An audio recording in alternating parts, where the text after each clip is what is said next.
Cha kwanza tunamshukuru Mungu tumeweza kupata matokeo. Finali ilikuwa ngumu, finali ilikuwa sio rahisi, lakini tunashukuru Mungu, alhamdulillah tumeweza kupata matokeo. Tunashukuru Mungu.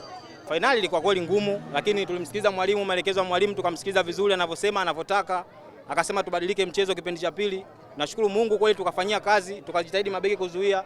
Basi inshallah tumeweza kupata matokeo kwenye mikojo ya penalti, alhamdulillah. Kwa sababu siku zote bwana, finali kama finali lazima iwe finali, na ndio maana ikaitwa finali. Kwa hiyo hii ni finali.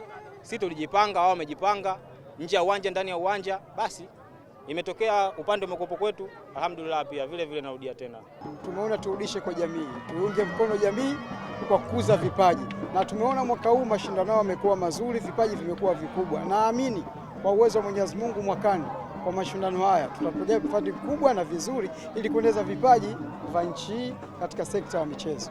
Kata Msasani ituletea project kwamba wana mashindano yao kwa ajili ya Ramadhani Cup. Kwa hiyo tukaangalia namna gani za tukatia nguvu sisi kama hizi kampuni. Kwa hiyo tukakaa chini na Kata Msasani tukaongea nao na tukaangalia namna ambayo tukaongeza zawadi na kufanya pia mashindano ya kama kwa ukubwa zaidi.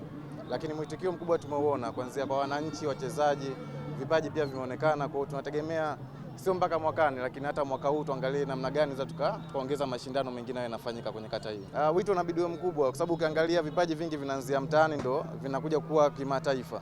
Kwa hiyo kama mtaani hapa tumeona kuna vipaji, kwa hiyo tunawita wadau kama wataweza kuchangia chochote, tuangalie namna gani vijana tukawanyanyua. Huu ndo mwanzo. Kwa hiyo hatujaweza kupiga hizo hesabu kujua ni kwa asilimia ngapi, lakini mpaka sasa hivi watu wamepata wito. Kwa hata kesho kutwa kuna mashindano kama haya, vijana wataongezeka zaidi.